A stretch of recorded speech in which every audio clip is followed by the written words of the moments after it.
Hey, everybody, this is the Rogue Overland Adventure Chat podcast. I'm Nick Savacci, and this is episode 11. I'm Mike Schaefer, and today we're going to talk about route planning and navigation.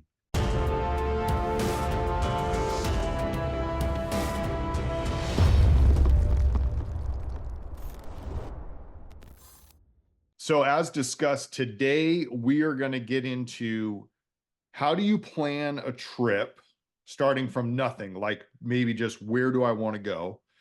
And then how do you break down the places you're going to stop? How are you going to navigate for that trip? It can be very overwhelming for people. So we're going to get into that. Before we jump into that, a little bit of housekeeping. I just want to say if you are interested in hearing some of the projects that Mike and I have going on, hang on till the very end of this show as we're going to get into it. We've both had a few interesting things happen. So we're going to talk about that a little bit. And then Mike, when do we release episodes, Mike?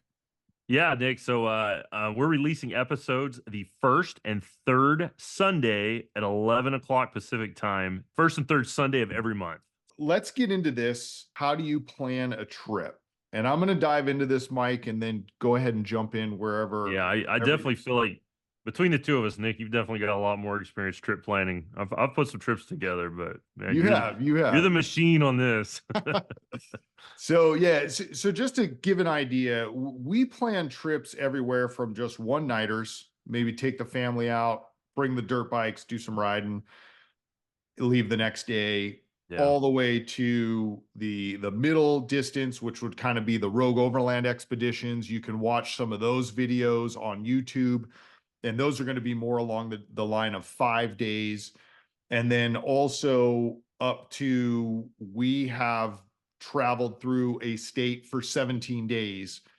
And then we have one coming up this summer where we're actually doing Alaska. So that's going to be 30 days. So we've got some experience with planning short trips, middle trips, all the way up to long trips. And we get asked a lot, right? Because it can be very overwhelming. How do you come up with this stuff? We've been on expedition trips where we've found these quirky little places to stop, these really neat things that no one's ever heard about. And everybody's like, how'd you guys come up with this? And it comes down to a lot. It's a lot of work. Okay. It's a lot of work, but I want to break down the process here. And step one is you just have to come up with the area that you want to go. Okay. Where do you want to go? Start there. Have your general area. So let's just say I want to go check out Arizona. Yeah. And then from there, and Mike, I know you can attest to this.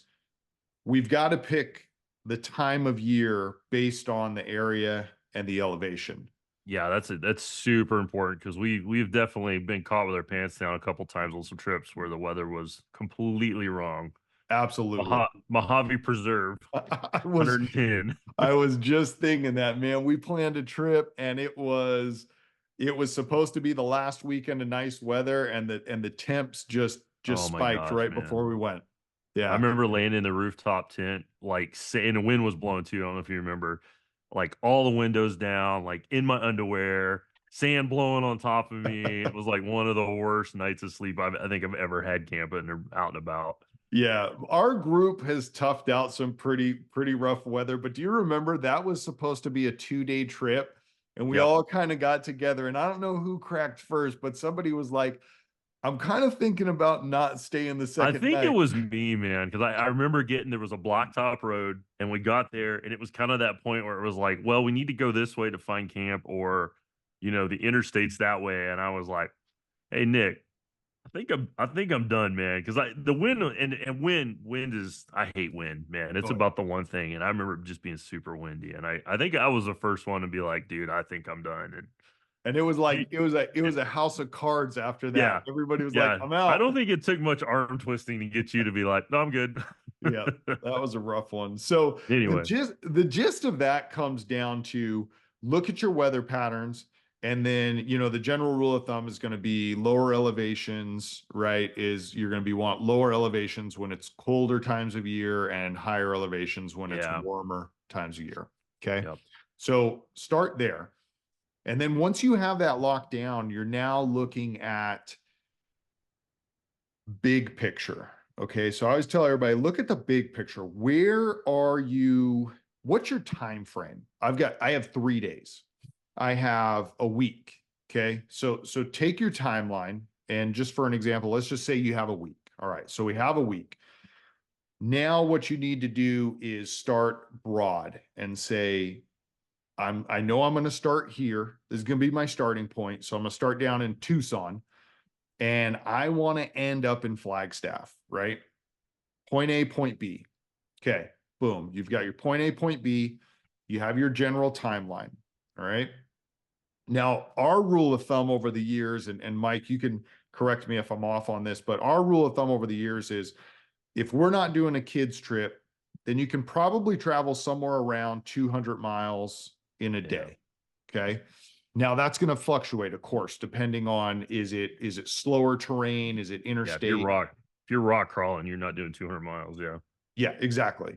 But in general, right, overland style, we're going to get about 200 miles is going to be your ceiling. If you try to push further than that, it's just not going to be a really fun day, which sometimes we've had trips like that where like the next point of interest is just we just have to knock out 5 hours.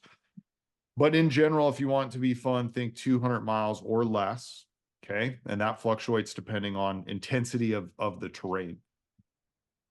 And then from there, once you have that mapped out, now fill in everything you think you might want to see. Okay. And this comes from just scouring Google Maps, literally just following your track on Google Maps. And when we get in the navigation section, we'll talk a little on making tracks, and Mike has a little more experience than I do with that. But let's just say you have your track. Okay. So you're going from point A to point B.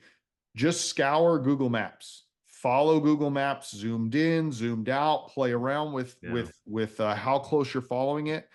And things will pop up and you'll say, oh, neat. What is that? Google Maps has an insane amount of stuff. Unfortunately, probably too much at this point, but that's another conversation. And mark everything that you might want to see. Okay. There's also a really cool website called Road Trippers, and that will bring up some points of interest along the way. And then you have other tools. YouTube's going to be a tool. Just Google searching, right? So I might jump on to, if I know we're going to be in Tucson, right? Cool things to see around Tucson, Arizona. Google that. That's going to pop up. Okay.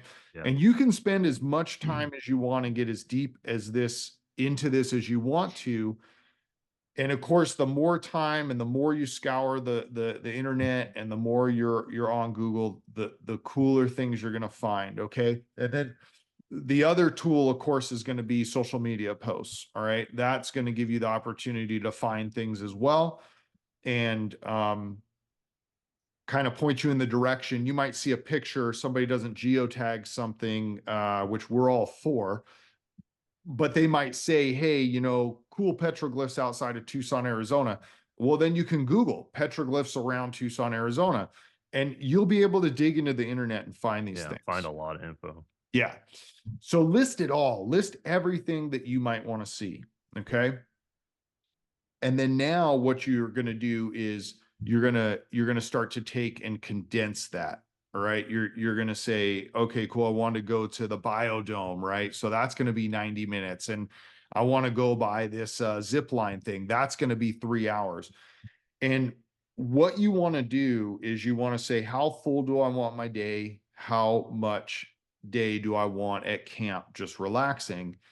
And from there, that's where you're going to start to condense things. So if you say, hey, I want to spend only 4 hours travel time and seeing sites, and the rest of the time I want to be cooking and hanging out in camp.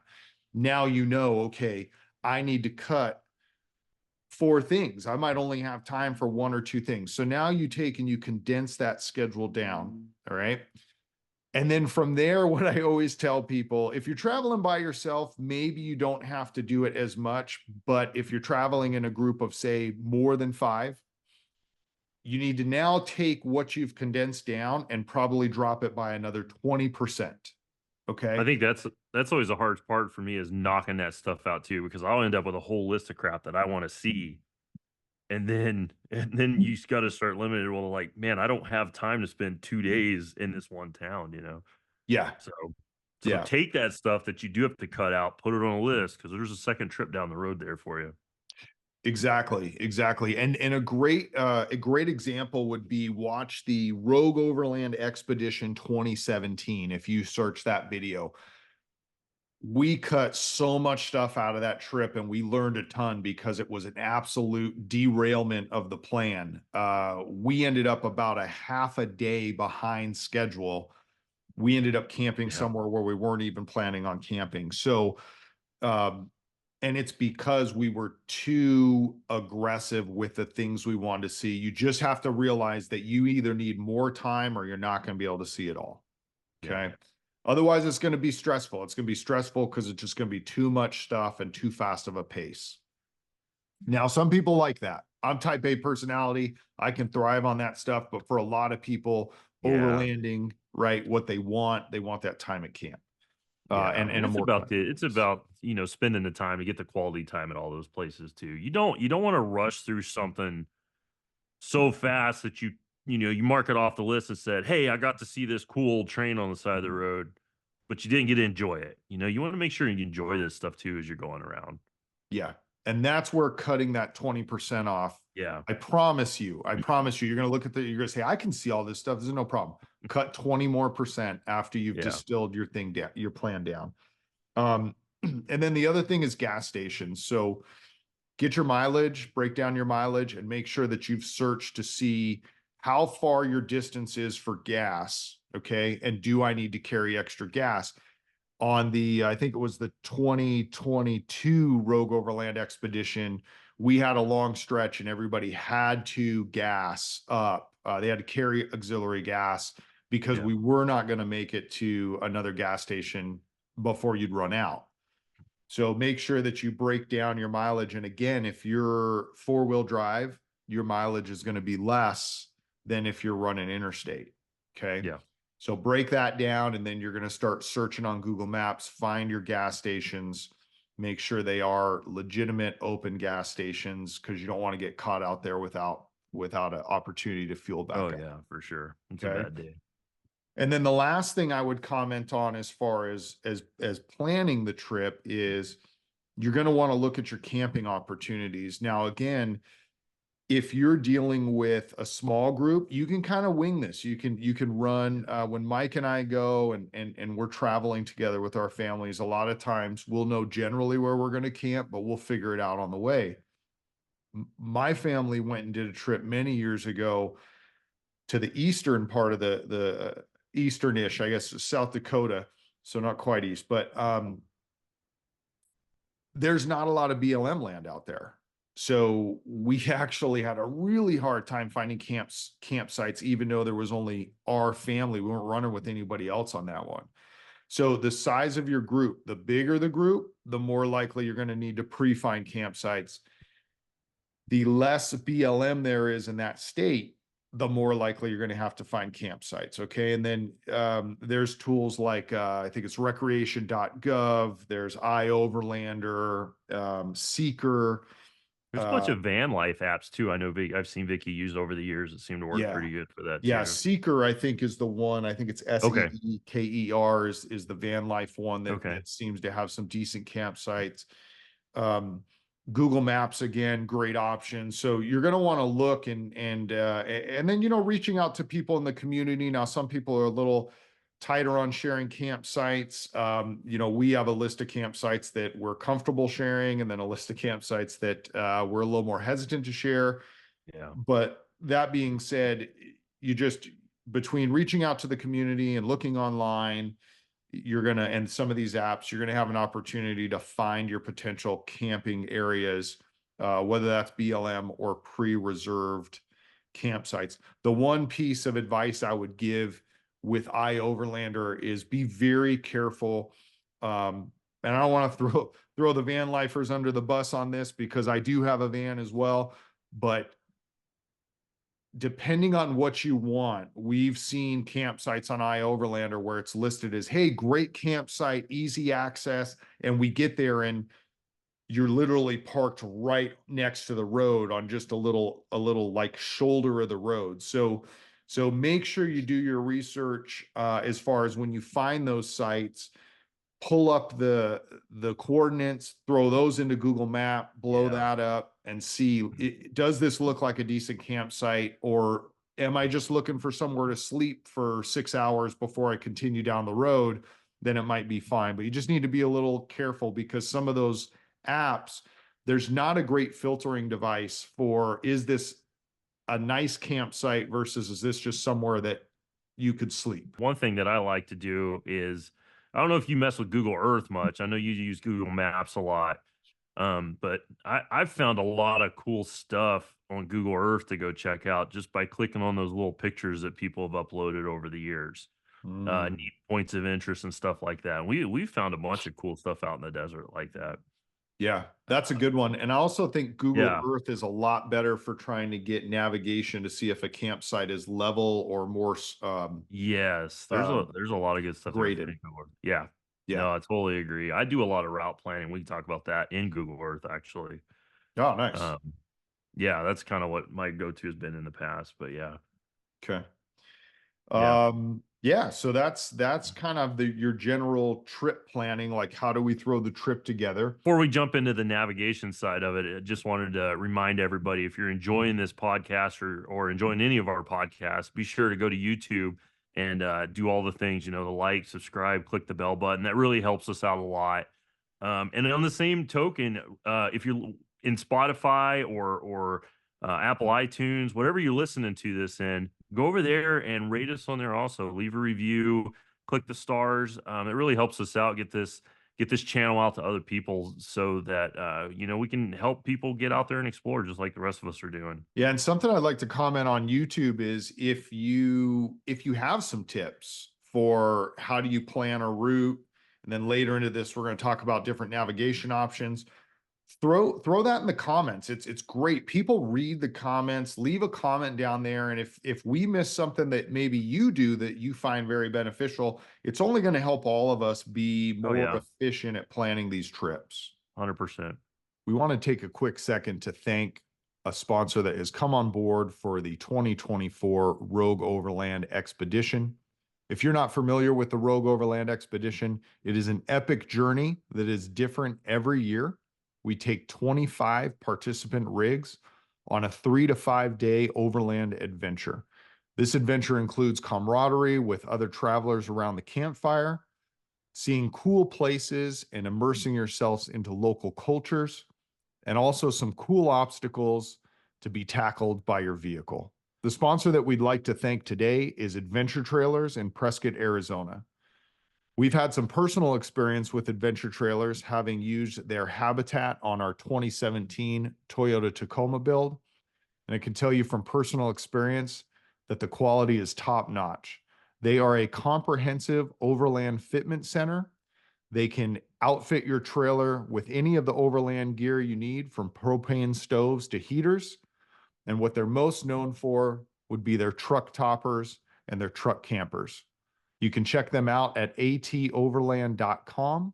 That's atoverland.com. All right. Now we've talked about route planning a little bit. I want to get into the navigation side of it. And there's a lot of equipment out there. There's a lot of different ways you can do this. I think Nick and I are going to talk a little bit about the stuff we've used over the years and kind of our experience with it a little bit. I honestly, I know this is crazy. I like to start right at the bottom with paper maps. And I have ran personally bench made maps for years and years and years. And I know the camera's kind of screwing this up a little bit, but um, yeah, this Nevada map I've had for I can't even tell you how long now. And the cover of it is it's destroyed. Like it's been tossed in the truck and around and everything else. But I like these maps because there's a lot of detail and it really gives you a broad overview of the entire area you're in.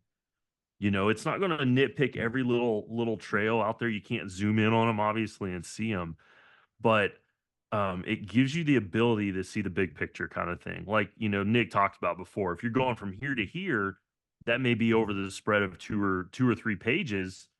You can kind of almost on the hood of your truck lay that course out before and get it figured out. Um, some of my favorite trips that I've done with my old Overland Nevada crew, and we're still together, but has been, we call them DED trips, where we would start in one place without a plan, just basically a map book, and that's it. And a lot of times we would start over in Mesquite, Nevada. Nevada's a great state to do this in, but start in Mesquite and basically just start heading northwest. And we would just drive, find a road, open the map, and be like, well, here's this road. Let's go this way and see where it ends up. And spent a lot of days doing that. We knew we had 5 days, and we kind of knew where gas was along the way because we could see the little towns and stuff in here. So the map it was a great reference point to do that. Hey, Mike, I Uh, gotta cut in real quick and say that you literally just divided the audience. Like all the type A's just jumped on my side and were like, without a plan, what? I know, man. And And, then and this is everybody else was like, yeah, that's how you overland right there. and this is where Nick and I kind of, because Nick is very type A, and I've often said that these big road trips and stuff, he's the only person that can keep these things running. Because I'm gonna tell you, if I had to do it the way he did it, it would just be a train wreck. Because I'm a little more relaxed. I'm kind of like, well, let's just head east up this interstate and see where we find, and see what we find along the way. But yeah, that's one of the reasons I love these map books. And over the years, I've collected the Nevada and the Utah, the California, the Colorado, every place we've been. I need to see if they have one for Alaska now. Um, Yeah, I think it's cool too because it's almost, in a sense, it's an excuse to buy something, right? Like yeah, I haven't like purchased all 50 states, but like you, I like these, and I also like the National Geographic maps. And I just, hey, if we have a new trip coming up and we're going to go into a state, I go to my pile, and if I don't have that state already, then I I'll order it buy a new before the one. trip, and it's Yeah, just sort of a collection that you build over the years yeah. as you go to new states. And here's the other cool thing too, I'm gonna throw in, and this is really neat. And maybe I'll take a picture of this and send it to Nick so he can add it in the video later or something like that. But over the years with these books, what I've done is when we've done a trip, I'll take a highlighter and I'll highlight the route that we've taken. Okay. And the other thing to do is I'll take a pencil or a pen and I'll make notes in there. So, like when we went across the Pony Expressway back in the day, I forget how many years ago, the kids were little. We hit some trails and stuff that were they were garbage, like we shouldn't have been there. Or we ran across a rancher that was super mad at us for no reason whatsoever, but I made notes in the book about trail conditions and people we'd met along the way and stuff like that. So those Pony Express pages are got notes all over them. But it's super cool because I've seen the kids go back and pull those map books out and actually go to those pages and kind of look at those notes and look at those highlighted trails and stuff. But it also helps going back to the planning phase. It helps when you're planning because if you are going back to that area, you've got some notes on some stuff that you've seen already, or places to avoid or people to avoid. So it kind of gives you a good physical reference point of places and things you've seen, if I've that seen makes sense. those I've seen those pages in your book sometimes when we've been Yeah. on the hood trying to figure out a reroute or whatever. Mm. And it reminds me a lot of Indiana Jones, his dad's Yeah. notebook, and it's It's so great. cool. I think, later, like when your kids are exploring and they take your map, like it's just going to be so Yeah. neat for them to be able to look at that and say, oh, well, my dad's note here says like super narrow track, or Yeah. tons of Arizona pinstriping, so Yeah. it's really neat the way you've done that. Yeah. And it's cool too, in another 5, 6, 10 years now, I can hand these to my kids and tell them like, hey, I know we don't have money for you to go to college because we traveled all the time, but here's these cool books you can look at, you Right. know. But Oh, yeah, it's right. great. And just like even the Jared and I the other day we're planning the 2024 road trip, and I took my map book up because we're kind of going to be in some areas, and I had some good notes for us to reference for some of that trip planning that we did there. Yeah. And I think too, just so I get it in before we change Yeah. to the next thing is, even if you're not a big map person, right? In all this electronic Yes. day and age, you need the map, because if the map's not going to fail, right? But if Yes. your battery runs out on your GPS, or you forgot to download a map ahead of time, which we'll talk more later in this podcast, and so you don't have cell coverage, all these things can go wrong with these electronic versions of navigation. That map is at least is a fallback to get you home. Yeah, that map is always going, I mean, short of losing it, burning it, or soaking it in a river, it's always going to be there Right. for you to reference if you need to. Yeah. 100%. I think next, let's jump into hardware a little bit because I think there's a couple, a lot of the modern cars now have got some pretty decent navigation stuff on them. I've seen Absolutely. a lot of the new Broncos and the Jeeps have some pretty decent navigation with good base layers on them. There's a lot of good stuff there. And then I think the other side of it is hardware is like you're running the The what are you Overlander. running? The Overlander, yeah, the Garmin Yeah, so Overlander. this, if you're on YouTube, this right here, the Overlander, we've had this for a long time, and full Yeah, discretion as usual. I mean, they sent it to us, and there's a review video on YouTube. yep. I'll put a link in the description. I'll throw a link up above if you're watching this on YouTube, to our review and our experience with it. But yeah, it's hardware is nice in my opinion for a couple reasons. I don't mean to cut you off, but I'll let you No, chime no, in. you're good. Um, Hardware is nice for a couple reasons, because and I think one of the big ones is you don't have to constantly be going back to your phone. I know later we're going to Yeah, talk about some apps, yeah. and there's some apps that we absolutely love, no pun intended. But but yeah, there's apps that we absolutely love, and but the thing about the hardware is that's its dedicated job. So if you're using your phone to take photos and get some videos, and maybe you're flying a drone with it, and maybe your kids playing with it to help entertain them on the trip, or I mean, or you're out hiking and you lose the dang phone, right? The hardware in your vehicle, or something like the Garmin Overlander, it's basically in your vehicle. I mean, the Yeah, Overlander, we've taken it out a couple times, like when we're trying to figure out which way we're supposed to be going. But for the most part, it sits in there, and that's its dedicated use. And having that dedicated use makes it so that I think the potential for running out of battery because you're using it for five other things as well, or like I said, losing it is less. So that's the nice thing that we've liked about those options.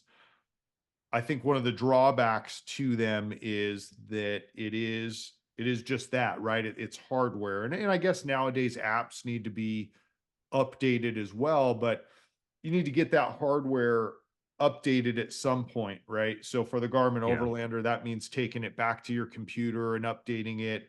I'm sure a lot of the newer vehicles now, they can probably update their hardware through Wi-Fi, internet, and all that. But that's something to keep in mind, is you are going to constantly need to update it. And then you do have that expense in the case of the Overlander, or if you're updating your infotainment center, you're getting a higher package. I know a lot of the technology packages are like $2,000 for when you're buying a new yeah. car. So you're going to have that upfront expense for something that basically is for one use. Yeah, and I think the Overlander, from my understanding too, has the benefit of you can actually load, like when you build a map file for a trip or something, you can load it to that, right?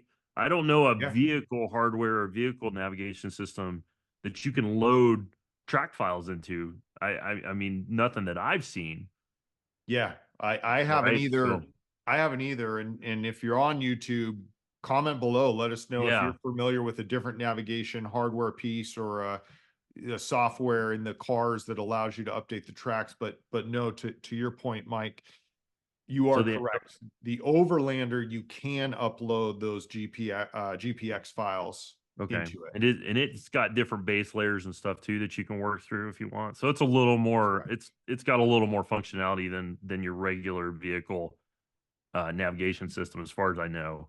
I believe so. The newest navigation stuff we were playing with, I would say, was the 2017 Tacoma, and it was pretty rudimentary. Yeah. The adventure van is a 2020, but that's all super old technology. So Yeah. I'm not sure about the newest vehicles, but I do know everything that I've seen, unless you're linking like your CarPlay, Gaia or your yeah. Onyx, the hardware itself, the navigation built in, you can't upload tracks from my understanding. Yeah.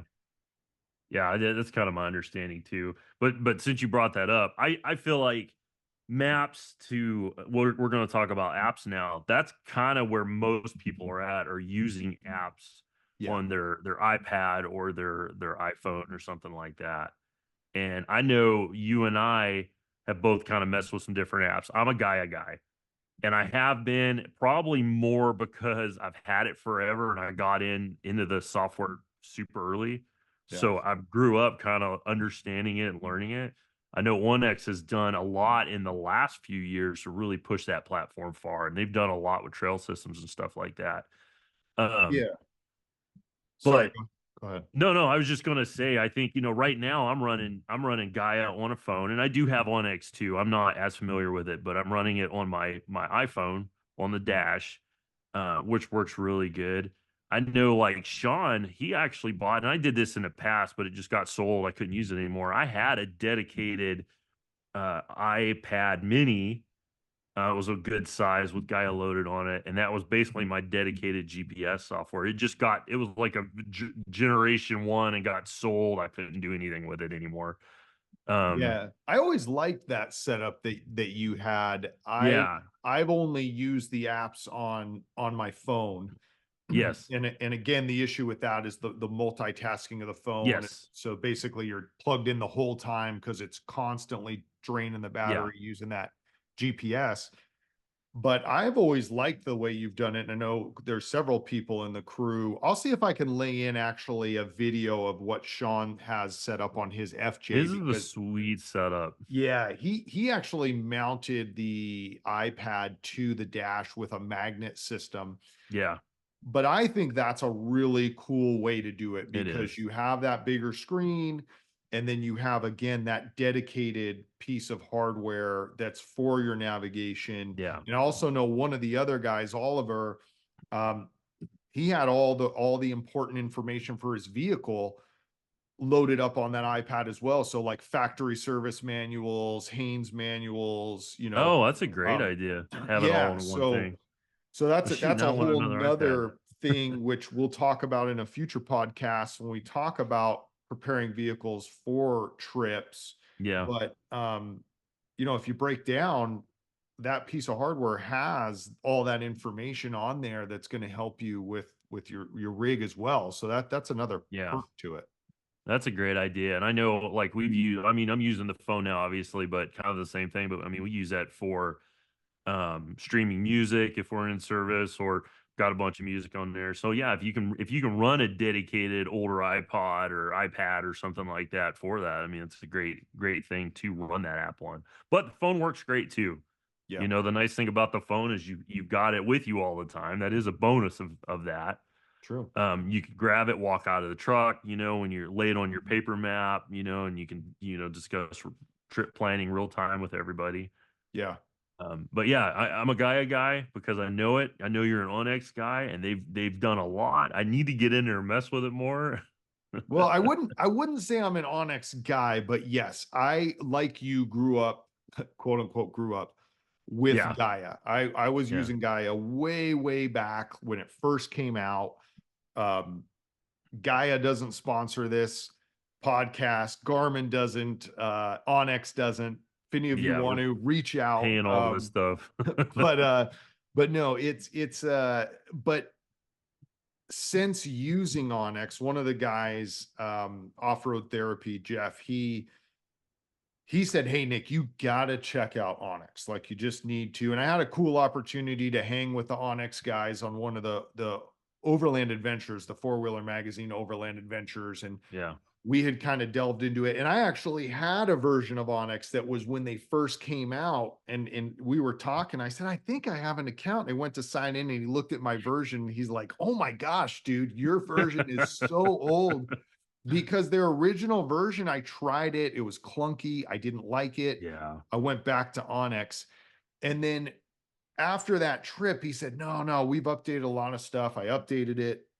I got into it. And I'm comfortable using either one. If you already have Onyx, if you already have Gaia, Yeah. don't go change. You're fine. But I will say that to me, Onyx gets a little bit of an edge because a lot of the trails are preloaded, where if Yes. something is changed with Gaia that I'm unfamiliar with, you have to upload anything you want.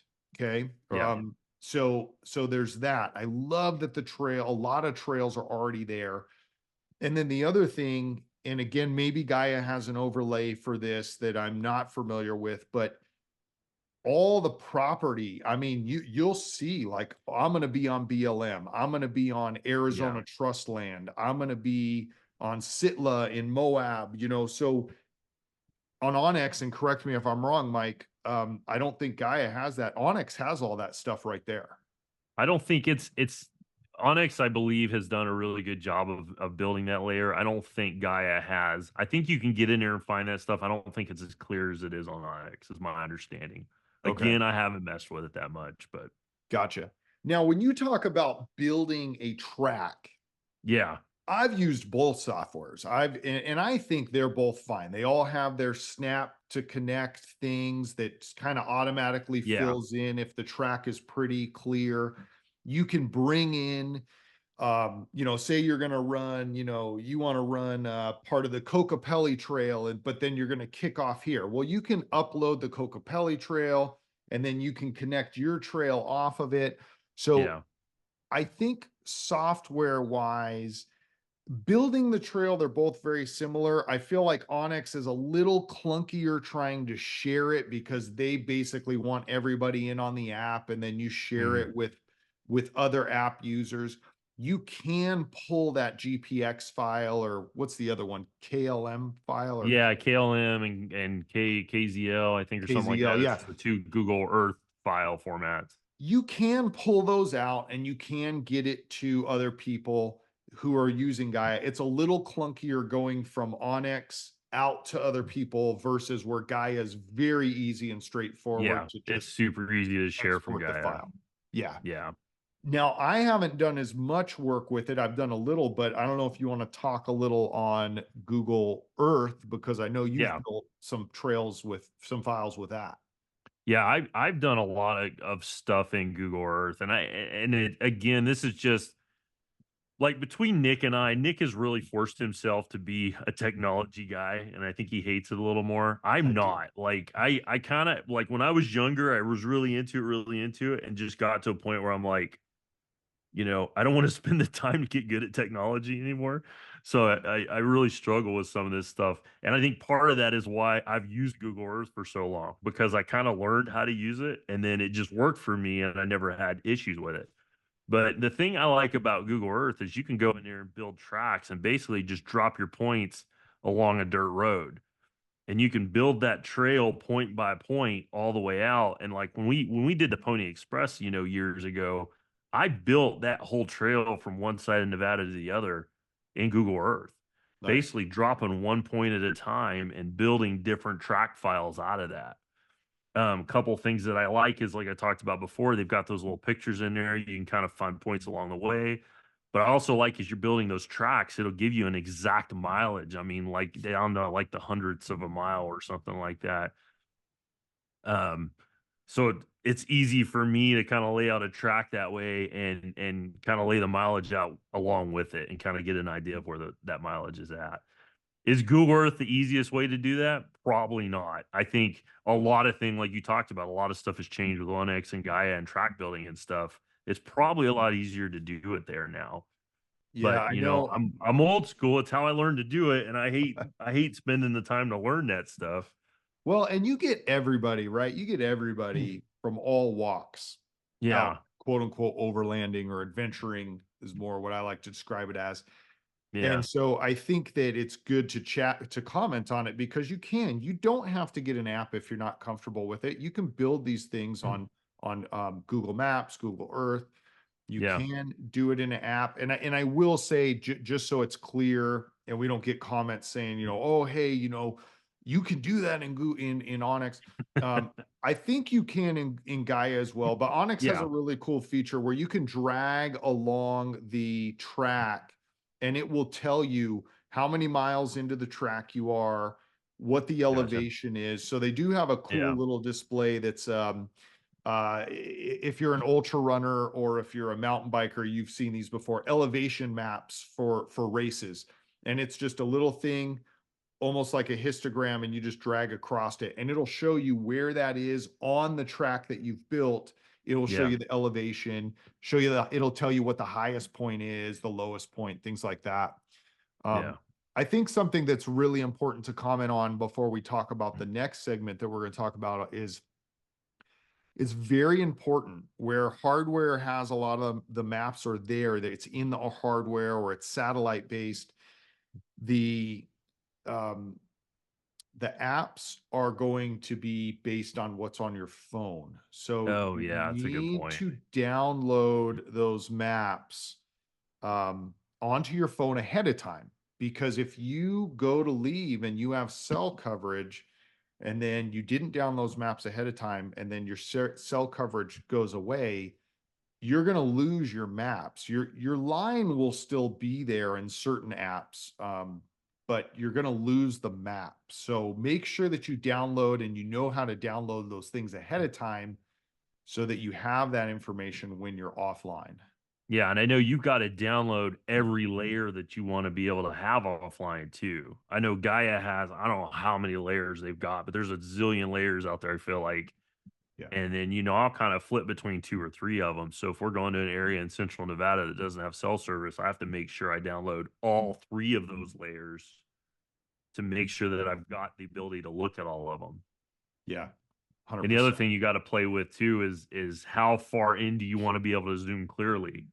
Because the more detail you get into it, the larger that file is going to be. One of the reasons I bought the size phone that I bought this last time was for GPS stuff because I knew I wanted to be able to download files and get a lot of detail out of them. Yeah. So I had bought the bigger phone to have the ability to download that stuff.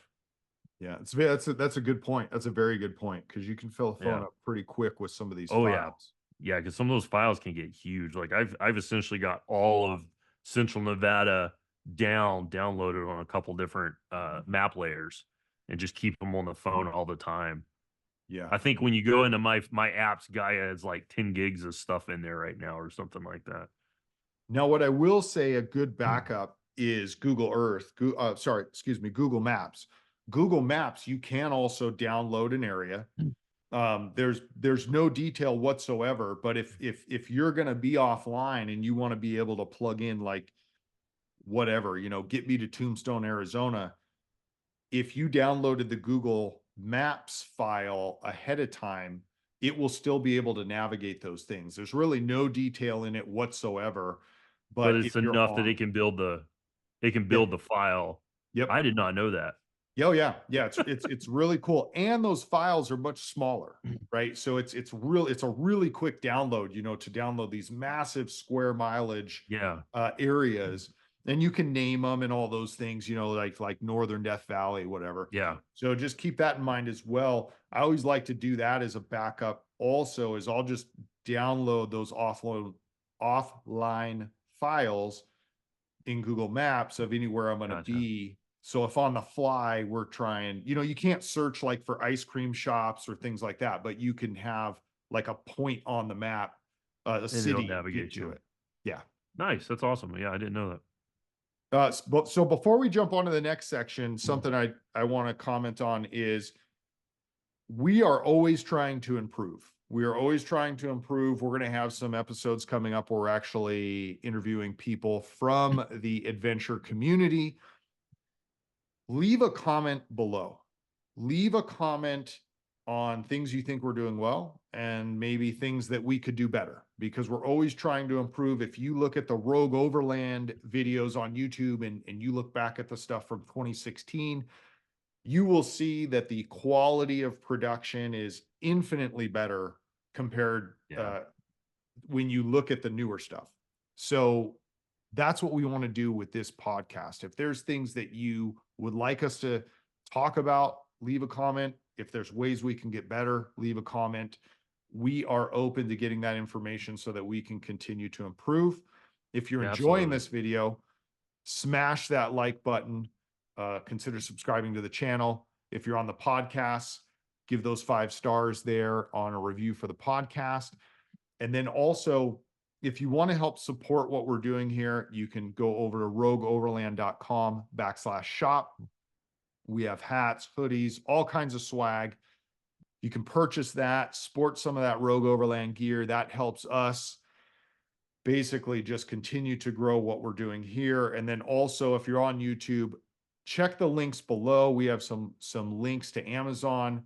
You can purchase through those links. Even if you don't purchase the exact gear we have there, if you click that link, then you do your shopping and then check out in that same browser, we're going to get a little marketing kickback from Amazon, and that just helps us to continue to grow.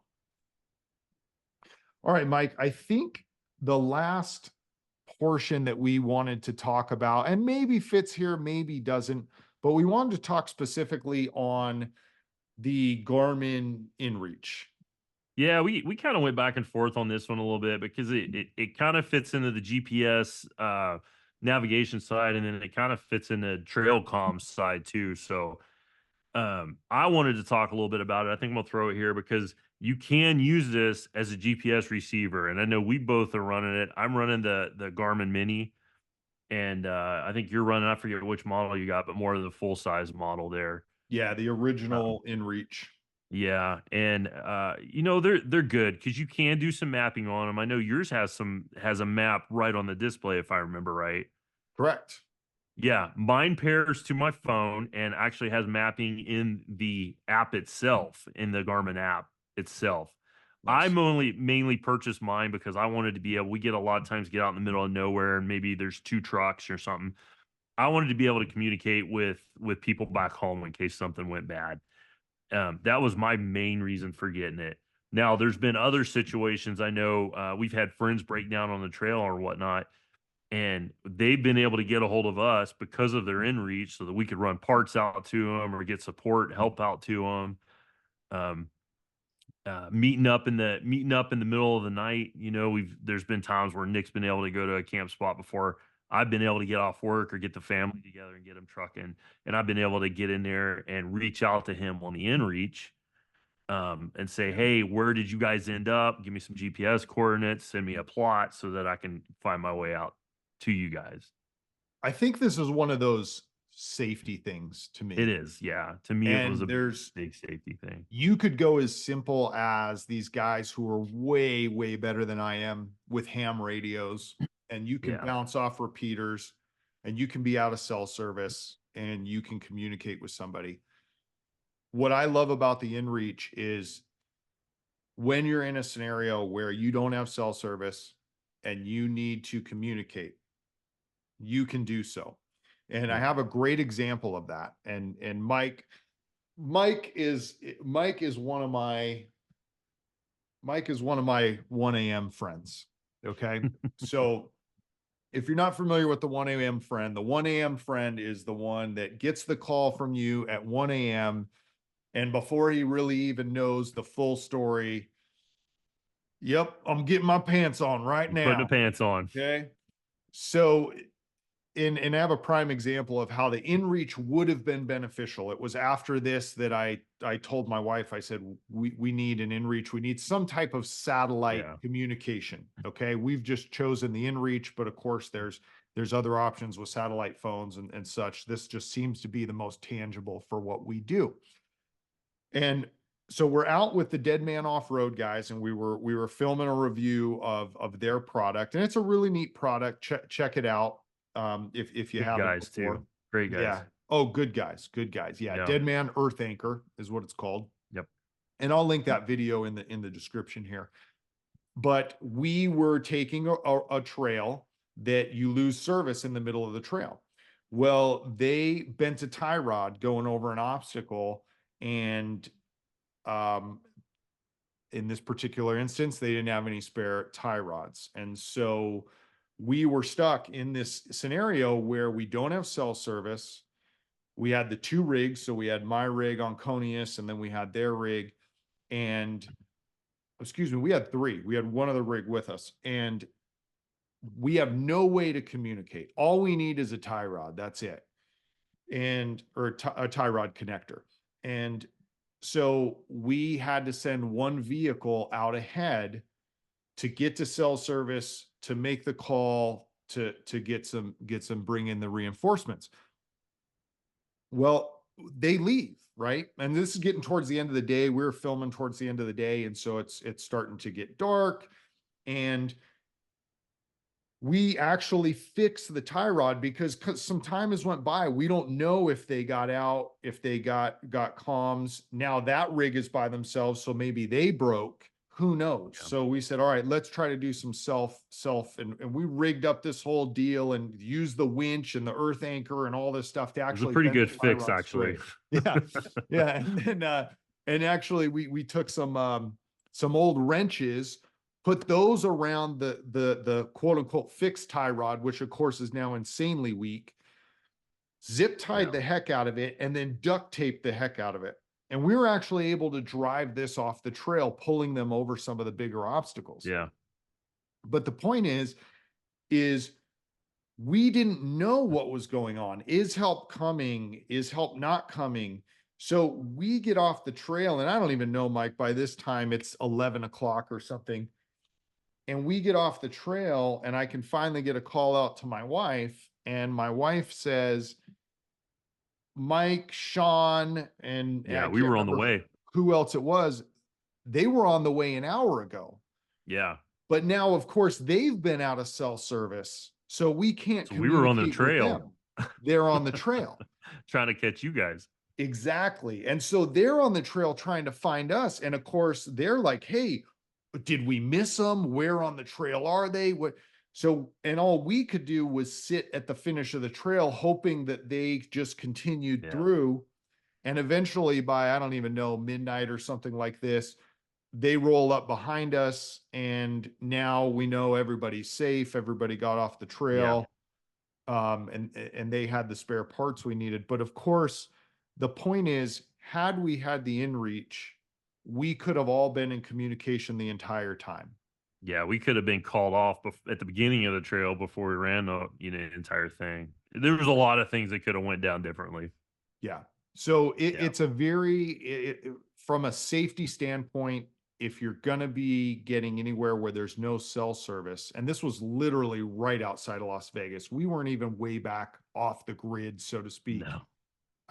If you're going to be places without cell service, the inReach or some type of satellite communication is worth the investment. Yeah, I agree. Yeah. Boy, I think we made it through. Yeah, I think I'll be honest, Nick. I think you carried this one mostly. You're definitely more of a technology guy than me, man. I'm like, I know what I like and I know what I use, but I'm definitely probably about 5-6 years behind the curveball on some of this stuff. Oh, I'll tell you, it's not my strong suit, but you do what you got to do, I guess. Yeah. Now, let's get into some stuff that you and I have going on. This is a new segment that we're going to start to have as part of the podcast, and that's just a little bit of what's fun or what's going on in the Rogue Overland community, so to speak. And in this episode, we're going to talk a little bit about some wrenching that Mike and I. Yeah, both of us have been doing a lot of stuff is broke lately. Yeah. And so something in the water. Yeah, something in the stickers, I think, still. Yeah. But we just kind of wanted to, at the end of every podcast, we'll try something new. And you guys, again, tell us if you hate it, if you like it. We talk about a lot of the things we're doing around here, a lot of things we've done in the past, but Nick and I, we're living this life too. We're fixing the broken rigs and dealing with all the broken things. And getting rigs ready. So we wanted to kind of spend a little bit of time and tell you guys, what we got going on in our garages, in our lives. Yeah. So I'll go ahead and start. You've been talking a lot, so Let's do it. I haven't really told too much of the story about it, but I've got a little 85 Toyota pickup, solid axle, fuel injected truck. It's my beater truck, I call it. And it's got a great backstory. Maybe we'll talk about it one of these days, but that's my daily driver. That's the one I drive back and forth to work every day. Gets great fuel mileage. It's just a fun, awesome little rust bucket truck, man. I absolutely love this thing. You know what, Mike? Let me cut you off, man. I'm sorry, but we can't leave them hanging like that. It's too good of a backstory. So why don't you take a couple minutes here, tell the backstory All right. Jennifer, right? Jennifer's Jennifer? what she's Yeah. called. Okay. Jennifer. All right, let me start over, man. I'm sorry. I'm not trying to leave you guys hanging here. I apologize. Um, Many years ago, guys, probably been 15 years ago, Dad worked with a guy that had bought this truck for his kid in high school. His kid drove it through high school, and then it came out of northern, or well, central Nevada, Pioche, Nevada kind of area. And his kid ran the story I got was a trap line with it. So they would take it out. He ran a trap line up in the mountains, and that's what he used it for. So it had gone through a high schooler, and kind of growing up, and it definitely had some high school notions to it when I got it, whatever. But about 2 years before I got it, the story I got was he was driving it back from Utah, and it started running really bad. So at this point, he kind of had a job, had bought another truck, really didn't need it anymore. So he parked it in front of his mom and dad's house. So my dad works with his dad, his buddy, and his buddy came to him one day and said, "Hey, I know your boy likes old Toyotas. I've got this old Toyota pickup. If you guys want it, you can have it." And Dad's like, "Yeah, I'll ask my boy about it. I really don't know. I'll talk to him and see what he wants, And he's like, "What do you want for it?" And the guy's like, "No, no, no, no. You don't understand. Like, I've got this truck. My wife wants it gone. If you want it, come get it," kind of thing. Nice. So a couple weeks later, Dad had kind of forgot about it, and I'm up at his house, and we're working on 62 Willie's wagon that him and I have kind of been working on all these years. And I'm standing over working on something. I'm leaning on the fender, and Dad out of nowhere, he's like, "Oh, forgot to tell you, I got a buddy with an old Toyota, so we could have it." And at this point, I'm like, "What did you just say to me? Like, what? Say that again?" And I just, I've got some stuff in my hands. I think I was wiring the wheelies, and I just put it on the fender, and I look at him. I'm like, "Run that by me one more time." And he tells me, and I'm like, "What is it?" He says, "I don't know. It's a 80. I think it's an 85 pickup." And I'm like, "2-wheel drive, 4-wheel drive?" And he's like, I think it's a 4-wheel drive." And I'm like, "Wait a minute, wait a minute, wait a minute." And for all you non-Toyota guys, the 85 Toyota pickup 4-wheel drive was kind of it's kind of the golden child in all of them. It was the last year of solid front axle, the first year of EFI, electronic fuel injection, so it was a crossover year. It's the best of all those worlds. Yeah. And I'm like, "Wait a minute. You got a guy with an 85 Toyota pickup says we can have it. We just got to go get it." He said, "Yeah, why?" Like it wasn't clicking. Like, I don't understand. And I'm like, "Go get the trailer, call him, let's go." He's like, "Well, don't you want to see the truck first?" And I'm like, "I don't even care." Because I knew I could part it out in the driveway and make money with it. It's an 85 Toyota pickup. Yeah. So 2 weeks later, we took the car trailer, went up, picked it up, brought it back. And by no means is this truck like a pristine, restored. It's cool to me because it's got some dents and it's got some rust, and it lived a hard life, and it's got so many stories. You know, it's got so many stories. It shows so much love over the years of that. It has a And ton of character. It's got a it's ton of character, character. man. It's Yeah. oozing character out of every rust hole. And I just love it. I just love this truck. So we went up and got it. It ran like crap. I could hardly drive the thing on the trailer. And when I got it home, the first thing I did was I ran a compression check on it just to see if the motor had compression. Like, okay, am I going to park this thing out? Am I going to try to fix it? It had even compression, about 150 pounds across all four cylinders. And I'm like, okay, why is it running like crap? And on those old Toyotas, and if you've dealt with old Japanese stuff, you know exactly what I'm talking about. They didn't have they had a big airflow meter on top of the airbox, and it's literally a giant flap. And as Wow. air comes across it, it tells the computer how much air is coming, so it knows how much fuel to put into the motor to make it all run right. Well, in that truck, it's got a big tube that runs all the way from one side across the front of the truck up to the throttle body. And right before it hit the throttle body, the rubber was split almost all the way around, at least underneath was split all the way around. So I wrapped it in electrical tape, put it back together, got the truck started where it would actually idle. It wouldn't even idle on its own, but it was running really rough. I threw a timing light on it, took a crap ton of timing out of it because the timing was just way, way wrong. And that thing just idled smooth and sounded like a little sewing machine. So I'm like, sweet, I got a good running truck. And then, to shorten up the story some, from that point, what I did was I basically had to blow. It was wore out. I mean, the bushings were gone. The truck had a real bad lean to one side. I'm like, what is going on? Like, once I had it running, I started digging into all these other little issues to see, you know, if I could get the thing on the road again. Like, was there enough there left that I could actually drive this thing? And fixed all those problems. Had some friends at the time that had some old Toyotas that got me some parts and stuff. And basically, I put that truck back on the road for $1,100. I had $1,100 in it, got the suspension all straightened out, and I've been driving that truck for 5 years now, I think, 5 or 6 years now. I've had the truck 6 years, so I've probably had it back on the road about 5.5 years now. And literally, AC works, still got R12 in it, 5-speed trans, gets 20 miles to the gallon. Everybody loves that truck. So that kind of gets us up to today. Recently, finally, after all these years of running this poor abused truck, for so long, and it started having issues. In the whole time, the truck is still running phenomenal, like still like runs great, sounds great, but it started having an issue. I would sit at a stoplight and it would start warming up and the heater would go cold. And I kind of in the back of my head knew what those things meant. I kind of played. I'm like, well, maybe it's a fan clutch, maybe it's a thermostat. At the end of the day, I ended up doing a test, and sure enough, it had blown a head gasket, which is not completely uncommon for those. It had never ran hot, hot. Um, but it did blow a head gasket. And what it was doing was it was putting all the combustion into the cooling system, blowing all the coolant out of the cooling system into the expansion tank. And that's why the heater was going cold. It's because there was no antifreeze in it anymore to circulate. Right. So yeah, so this part of it was super cool to me. My oldest son Carter, he kind of laid claim to that truck.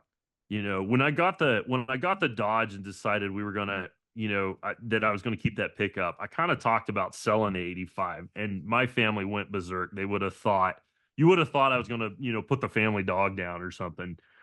And so Carter laid claim to it. So I told him, I said, look, man, this thing needs a head job. It's gonna be a lot of work. Come help me. And he did, man. He come out and we pulled that whole motor apart. We did some beater truck. You got to keep it beater truck status. So we did some sketchy stuff when we put it back together just to kind of get it on the road. I mean, the right thing to do would have been to take the head down and have it surfaced and stuff. Yeah. I checked it. It was flat, but it definitely, it had some pits and stuff in it over the years, and we put it back together and retorqued it down. And but yeah, he was out here. Carter was out there with me the whole time. We tore it all the way apart, put it all back together, cleaned all the 30 something years of muck and gunk and just, mud grease off the front of the motor to get down to it. And, Oh yeah. so right now it's back together. It's running good. We've got our fingers crossed that the head gasket holds. Yeah. And, but yeah, man, it's been a lot of work and I'm glad to have it back. I honestly miss driving the truck. Like it's the most underpowered, thing I have around here. And but I love driving it, man. The 5-speed and stuff. You get behind a 5-speed in anything, you're in a race car. Yeah. Oh yeah. And I think the thing for those of you, and I don't want to sidetrack with my C, but for those of you who don't know, I grew up in Z's, old Z cars. I've restored, Yeah. rebuilt a couple over the years. for those of you who haven't been in an old Japanese car, there's a smell. And Yes. that truck Still to this day smells has it. so good. It smells like old Japanese car. It smells the way that my Z smells. And if you've ever smelt it, you know there's just and I'm Yeah. sure old American cars have a smell to them. They There's do, just but that something old about those Japanese, old cars. yeah, and it doesn't matter, man. You could smell like a bum in there. It's still gonna you get in the next time, it's still gonna have that old Japanese smell. I don't know what it Yes. is about them, but Yep. they just smell amazing. But I love it. yeah, I love the truck. Glad to have it back. Carson, recently, all the rains we've had around here, he left the passenger window down on me. So I got in it the other day and like the floorboard's soaked. So I've got to pull the carpet back and dry it all out now. So Try it. Yeah. yeah, fingers crossed the head gasket holds, and so far it's running pretty dang good. So I love it. I just need a couple more years out of an engine, and then we got plans for it. Yeah, buddy. We won't let the Yeah, cat out of the buddy. bag on that, but it's gonna be Yep. awesome. Yeah. That's Mike's. Yep. I'm gonna tell I've been knees deep in the Xterra and on Conius right now, the one pictured over here if you're if you're watching on the YouTube. But the 2001 solid axle swap Nissan Xterra. And we've had this thing forever, as we described in the first one. So I won't get into all that. The first episode of Adventure Chat. And if you haven't heard that one, go back. You can listen to it. And it's where Mike and I kind of talk about our background and the Yeah. rigs that we have. But Onconius has never left me stranded until the 2023 Rogue Overland Expedition. And I was thinking about it, Mike, and I think the reason why it failed is I changed all the coolant hoses prior to that trip. And I think when coolant was kind of spewing out all over the place, because since I did that welded on bumper, I can't really get to the screw to drain the radiator. Okay.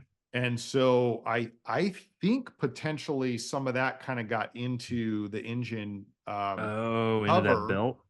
on the belt. And so I Oh, think maybe it kind of slicked the belt up a little bit. You know how coolant has that yeah. slick feel to it? Yeah, I could eat it up. Maybe not, but anyway, so here I am. I'm rolling on the interstate on the Rogue Overland Expedition, and I'm humping it, trying to get up ahead of everybody to get some video clips. And I go to shift gears, and as it goes to shift, all of a sudden the engine just dies. And if you drive an old vehicle, sometimes things happen. I mean, sometimes it just stalls, sometimes it gets a Yeah. little fussy, and you talk to it, give it a little emotional support, and then fire back up. So here we are rolling on the interstate at 65, and I'm like, hey, you okay? What's going on? And I go to A turn it good back pat on the over. dash. Yeah, hey, go to turn it back over, yeah, it won't fire back up. And so I kind of coasted off to the side of the road. And if you're on YouTube, I'll lay a bunch of video clips here because we got some videos of it. But coast off to the side of the road, radio on, and let some of the squadron leaders know, hey, I'm dead on the side of the road, can't get it to fire back up. And it's really like it's turning over, but it's really just, you can tell it's laboring to Yeah. turn Doesn't over. sound right. Doesn't sound great. Well, Nick Schulte gets off because he's got the silver solid axle Nissan Xterra. He gets off, and everybody else goes, and him and I kind of see if we can get it figured out, and nothing. We can't quite get it figured out. So we holler out to Mike, hey Mike, why don't you come back? I mean, pretty much everybody in our group is really good at turning wrenches. I am not the best, not even close to being the best, but Mike and Nick are solid. So I'm like, with the three of us, we should be able to figure this thing out. And then reach out to the other guys, and mad props to them. They all stepped up. Oh, They yeah. they kept Dude, the Rogue Overland Expedition going forward while we're trying to get they on all Conius, stepped up like crazy. yeah, off the side of the road, and the trip didn't even skip a beat. But so mad props to you guys. So anyway, we're looking at it. We check a bunch of things and we come to the conclusion that it's something really bad because the distributor is not turning. Yeah. And so we pull the drive shaft and Mike tows me to camp because we're not too far from camp at this point. Mike tows me to camp, holler out, call in the troops, the support crew, my wife and my son come rolling out. Mad props to them because they did like a middle of the night drive to drop off her Chevy Colorado and then take Onconius back home on the trailer so that I could finish off the expedition because we were in the last day. So everybody really came together. There should be a lot of props out and to those people because the whole group came together so that we could keep the trip going smoothly and also get Onconius home. So break it all down, and what it turns out is the timing belt strips some teeth because it's a rubber timing belt, strips some teeth, and that is a critical clearance engine. So in theory, your valves and your pistons are going to make contact.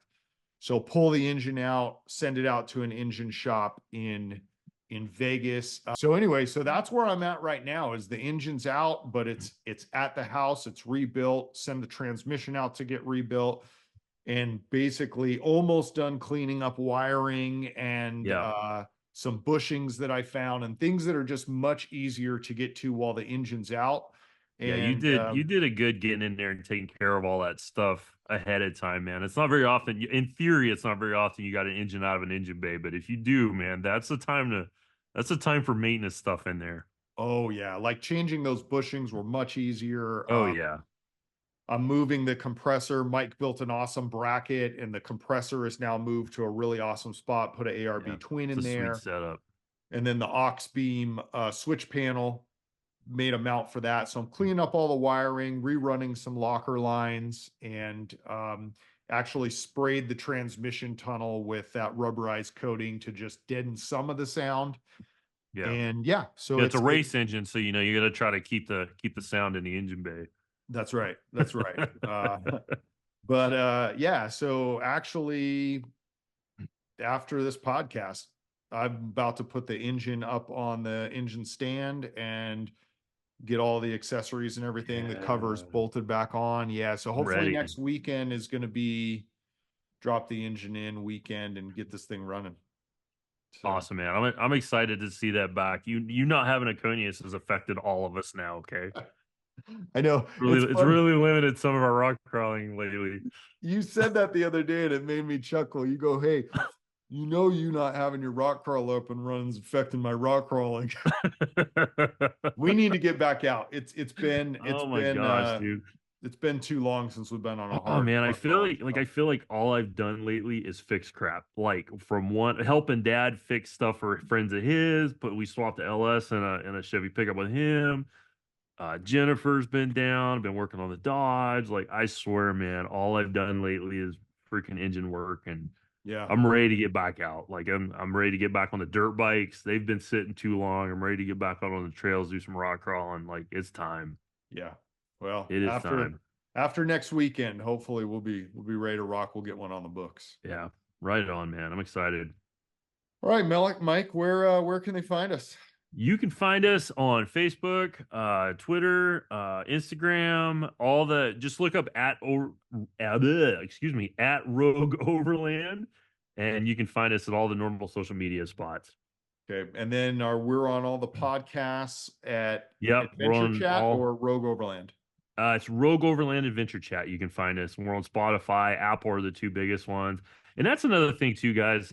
If you've got a podcast platform that you like listening on, let us know. I'll be glad to get it added over there for you. Like just let us know. Yeah. All right. Yeah. We'll see you on the trail. Copyright Rogue Overland 2024, all rights reserved.